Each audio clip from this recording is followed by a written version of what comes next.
안녕하세요. 식이오만가지 서범식입니다. 오늘 영상은 제가 청송시녀클럽에서 강의했던 내용을 요약하여 정리한 내용입니다. 비가 내리면 생각나는 사람들이 있습니다. 아마도 비로 인해 젖어가는 풍경을 바라보면 사랑하는 마음으로 가슴이 촉촉히 젖어갔던 기억이 되살아나 봅니다. 그래서 비가 오면 생각나는 그 사람이라는 노래도 있나 봅니다. 그런데 이상하게도 우리의 옛 그림에서는 비가 내리고 있는 풍경의 그림은 거의 찾아볼 수 없습니다. 비가 내리는 순간보다는 비가 내린 후에 분위기의 그림만 남아 있습니다. 그중 대표적인 그림이 겸재정선의 인왕제색도입니다. 인왕제색도는 겸재가 76세 때 그린 그림입니다. 겸재의 대표작들은 대부분이 이 시기에 그려졌습니다. 인왕은 서울에 있는 인왕산을 말하는 것이고, 제색이란 큰 비가 온 뒤 맑게 갠 모습을 말하는 것입니다. 한마디로 말을 해서 비가 개인 인왕산 그림을 말하는 것입니다. 인왕산은 산 전체가 백색 화강암으로 되어 있는 바위산입니다. 백색 화강암을 그리려면 흰색으로 표현을 해야 하는데 온통 진한 묵으로 그렸습니다. 이것이 이 작품의 가장 큰 특징입니다. 붓으로 저렇게 그리려면 붓을 옆으로 뉘어 빗자루로 쓸어내리듯이 그려야 하는데 이것을 묵찰법이라고 합니다. 그런 묵찰법을 한 번이 아닌 몇 번을 반복하여서 그렸기 때문에 바위의 묵중한 중량감이 더욱 살아났습니다. 또 백색 감석을 진한 묵으로 그렸는데도 원래 색은 백색임을 느낄 수 있으니 만년의 겸재정선의 묵찰법이 얼마나 높은 경지에 올랐는지 알 수가 있습니다. 인왕제색도에서의 묵찰법은 많은 연습으로 터득한 진경산수의 백미로 꼽힐만 합니다. 비에 젖은 검은색을 머금은 바위. 아, 이래서 그렇게 그렸구나 하며 무릎을 탁 치게 만듭니다. 정선의 인왕제색도는 대표적인 진경산수라고 말을 합니다. 동양화에서 산수화란 산과 물이 어우러진 자연의 아름다움을 그린 그림을 말합니다. 오래전부터 한국을 포함한 중국, 일본은 자연에 대한 관심이 높아서 산, 강, 그리고 나무 등 자연물을 주로 그렸습니다.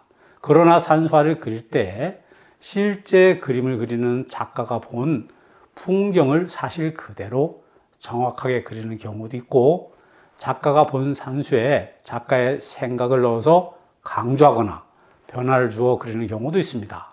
또는 작가가 전혀 보지는 못했지만 글이나 다른 사람의 이야기를 듣고 작가가 상상해서 그리는 산수화도 있습니다.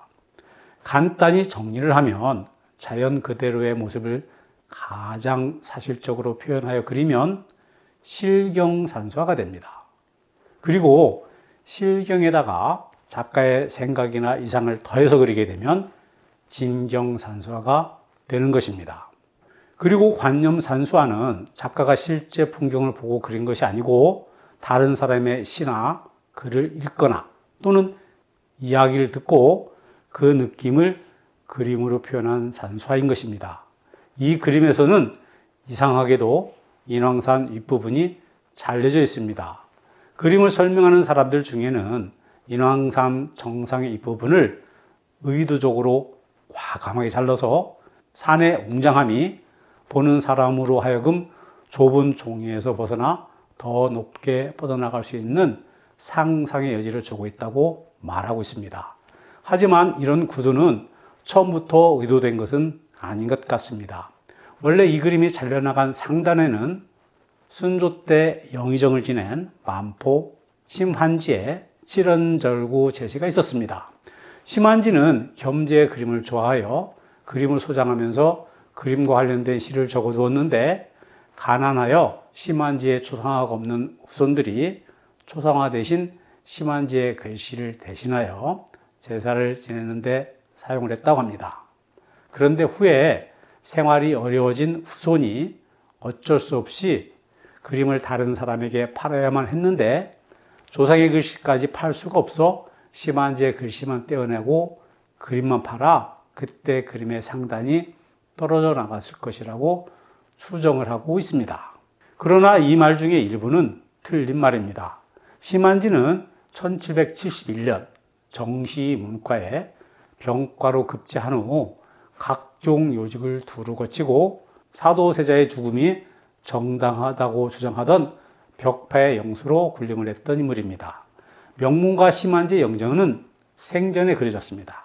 영정화면 상단에 영의정을 지낸 문충공 만포 심한지 선생의 초상이라고 쓰여 있어서 이 초상화는 심한지가 영의정이 된 1800년 이후의 작품일 가능성이 아주 큽니다.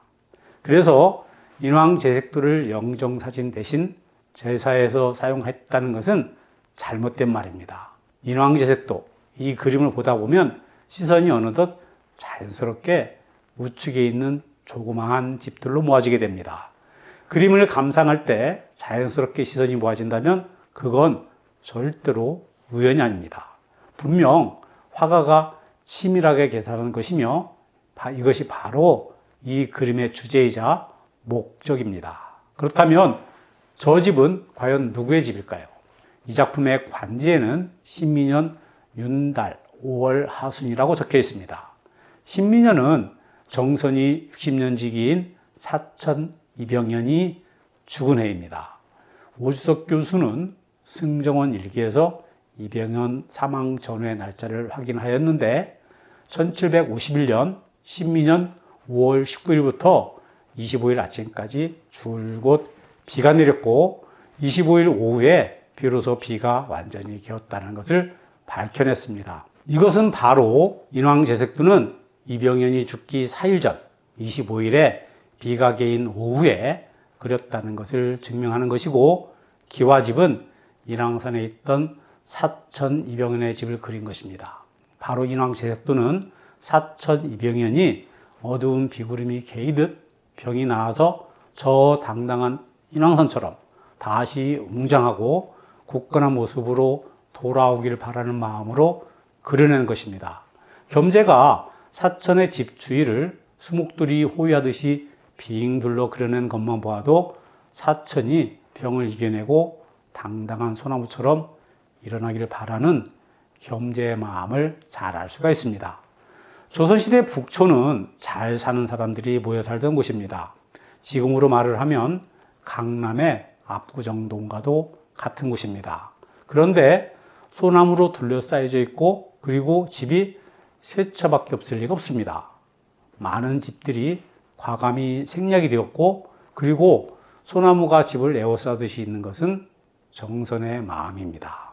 이러한 것이 바로 진경산수화의 특징입니다. 이처럼 겸재가 지극한 마음을 담아 그렸기에 인왕제색도를 보면 산수화의 느낌을 넘어서 정선의 인간애를 느낄 수가 있습니다. 그래서 더 감동을 주는 것 같습니다. 이 영상을 찍으면서 조심스러웠던 것은 전공자도 아닌 일반인이 조선시대 최고 화가의 그림에 대하여 말한다는 것이 부담스러웠습니다. 그러나 여러 전공자의 책을 참고했기 때문에 저만의 생각은 아니다 라는 점을 말씀을 드립니다. 제가 아는 만큼만 제가 느낀 것만 말씀을 드렸습니다. 여러분들은 인왕제색도를 즐기시기만 하시면 됩니다. 구독과 좋아요는 영상을 만드는데 큰 힘이 됩니다. 시청에 감사드립니다.